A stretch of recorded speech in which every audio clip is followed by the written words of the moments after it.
I'm Maria Lorena Lehman, founder of Sensing Architecture and the MLL Design Lab. In this video, I'm going to teach you about the next steps in architectural innovation. Architecture has been through flex design, is going through interactive design, and in the future will embark upon adaptive design. In this video, I'll teach you what that's all about and how you can target your architectural designs to take advantage of the best of what the future holds.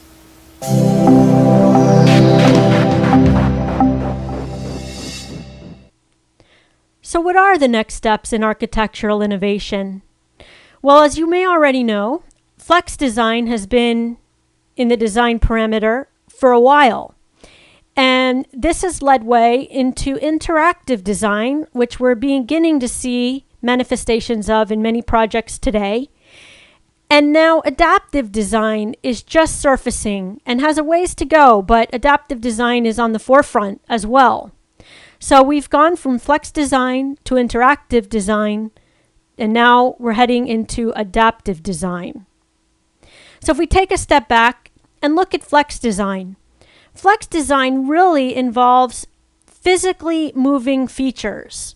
So for instance, a wall can move physically to reconfigure the space within a room to better meet occupant needs as their needs may change within a physical space. Now this differs from interactive design. In interactive design, sensors can be used, for example, where you might have one room where there's a light bulb, for instance, and if there's no person in the room, the light will remain off. But in that same room, if a person enters, a sensor will notice and the light bulb will turn on. This is a very simple example of a room or an architectural space meeting real-time need for an occupant. But this type of interaction is one way, so to speak. It's one cycle where an occupant carries out an action or behavior, the architecture responds, and the need is met.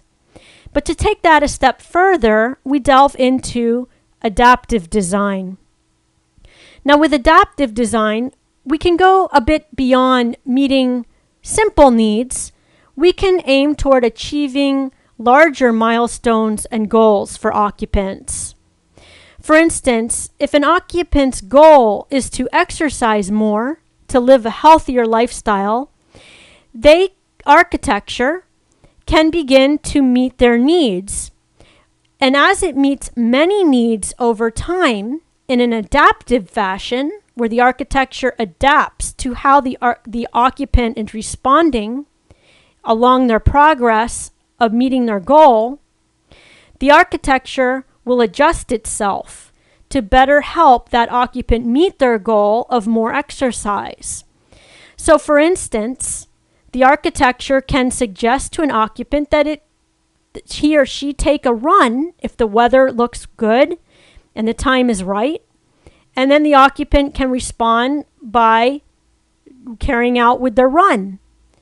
In another instance, the architecture could suggest that the occupant take the stairs instead of the elevator. Hence, again, another need is met where the occupant exercised. And then the architecture can send out a reminder for the occupant to work out at the right place at the right time. This reminder can be very effective.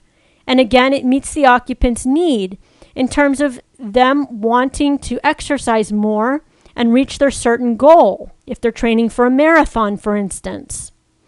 So the reason behind adaptive design and why it can work and be so successful for the future of architecture and innovation is because the architecture gains the ability to adjust itself to its occupants over time. And this means that this meeting of need gets repeated over time so that they can meet their goal. So it's not just about meeting random needs, but it's about meeting needs strategically to reach a larger milestone or goal.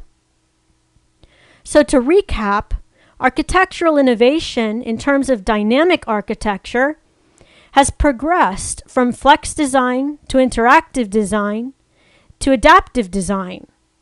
We've gone from the physical movement of architectural features to a one-cycle response using sensors perhaps with interactive design, to adaptive design where learning can occur.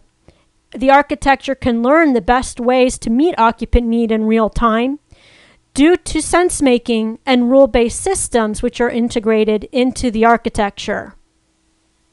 If you'd like to learn more, I invite you to join my Design Insight newsletter, and you will also get my book, Bringing Architecture to the Next Level, for free.